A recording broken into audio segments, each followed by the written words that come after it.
What's up, guys? How's it going? MikeTheTech here, and today we're looking at the CarPod Go Bluetooth CarPlay adapter for pretty much any car. As long as your car has Bluetooth, or they even have a 3.5mm version, you can install a very, very stylish display onto your dash. So we're actually going to install this on an older vehicle that doesn't have all of the high-end CarPlay gadgets and things like that, and doesn't even have a screen. So this is going to massively upgrade that vehicle's entertainment center. So let's go ahead and open this up and see what it looks like, because this actually comes with a ton of great stuff. So as we pull the device out, wow, it is a nice form factor. So we're gonna go ahead and take this plastic off here. And look at that. It's got a nice screen protector on, which I'm gonna leave until I actually install it. In the back here, we have a USB-C port, an audio port, audio video in, microphone, and USB. And all of this can be mounted right in your vehicle. Let me go ahead and show you the mounting solution for that, because all of this is provided. So here we have the mounting solution. All we do is unscrew this part back here and then screw it back in. So just like that, it's ready to go. And in order to mount it in the car, all you do is close that down and lock this in. And just like that, you've got a adjustable display for your vehicle. So pretty nice setup here. Has a very sticky pad, very easy to clean as well. All you do is you wash it with warm water and wipe off any of the dust and debris, and it's good to go again. So this isn't one of those one-time use things where it's going to lose the ability to hold on after a while. This is actually one of those reusable ones. So very dynamic and easy to install. I basically installed it on my desk. If it could install on a desk, it could install in your car. Let's take a look at what else we have here. We have the power adapter, which we can go ahead and just plug in and then turn on, which I'll actually show you what that looks like in just a moment with a standard USB, because again, this is a standalone device. So while this is powered in your vehicle, we can actually use it and test it with a standard USB adapter. If your vehicle has any trouble getting it onto the dash or the windshield, they do offer you mounts here to actually put this on your dashboard to ensure it gets a clean stick. Some of those dashboards can have kind of a different texture on them and make it harder to stick. So this is going to help you out with that. We can also avoid the stand altogether and use this mount and have the screen directly against part of the vehicle as well. For example, a lot of trucks might have a dash area that would fit well for that. So you can do that as well.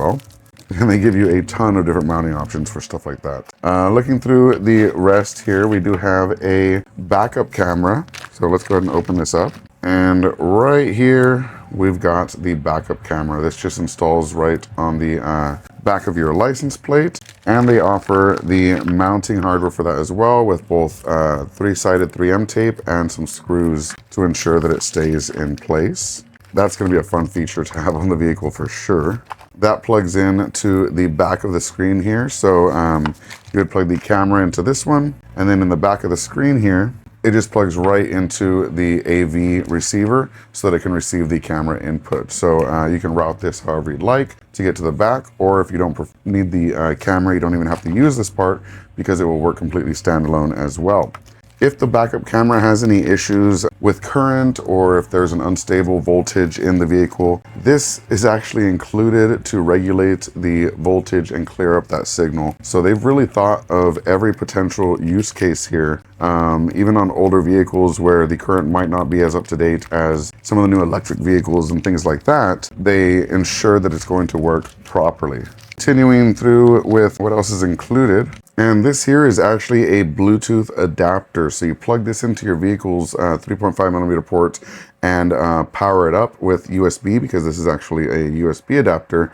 And it's going to enable Bluetooth transmission, so you can send it to this device without actually having to buy a Bluetooth transmitter. So it's really, really cool that they include this for vehicles that don't have Bluetooth built in, making this pretty much universal in terms of installation. So let's see if I can plug a USB into this and see what it's like. So I've got our good battery here. So let's go ahead and plug this in. And immediately we have power. So we're already in the dash here. This is a touch screen, so I can go ahead and go into Bluetooth settings and do all of our connections like that. And we see that we have our FM mode to send over the 3.5 millimeter output or Bluetooth to the device to actually get the FM radio to here, which is pretty cool. And then of course we can view our backup camera, we can view navigation and all of that in a very easy to use touchscreen interface that can be interfaced with your phone as well. So when you're playing music, using navigation, all that, everything is routed through this beautiful, beautiful screen. So looking at the stats, it is a 60 frames a second, 1920 by 720 IPS touchscreen. This is the